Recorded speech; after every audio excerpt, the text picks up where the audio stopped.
ఒకప్పుడు మా చిన్నతనంలో అంటే 30-40 ఏళ్ల క్రితం కూరగాయలు అనగానే ఏంటి అసలు అప్పుడు భోజనం కోసం ఎలా చూసేవాళ్ళం ఇప్పుడు ఎలా ఆ రోజుల్లో ఎలా ఉండేదంటే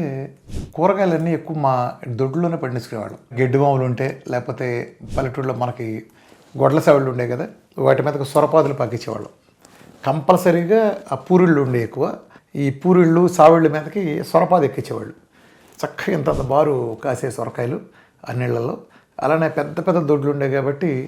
ఈ గుమ్మడికాయలు ఎక్కువగా కింద పాకించేవాళ్ళు అట్లానే బీరకు కూడా పందిళ్ళు వేసేవాళ్ళం దొండ బీర లాంటివన్నీ పందిళ్ళు వేసి చిక్కుడు కూడా బాగా చెట్ల మీద పాకించేవాళ్ళం నాటు చిక్కుడు విపరీతంగా వాడేవాళ్ళం ఇలా పోషణ అదంతా చూసేవాళ్ళం జాగ్రత్తగా నేల చాలా బలంగా ఉండే ముఖ్యంగా మా జిల్లా మా ఏరియాలో నేల చాలా బలంగా ఉండటం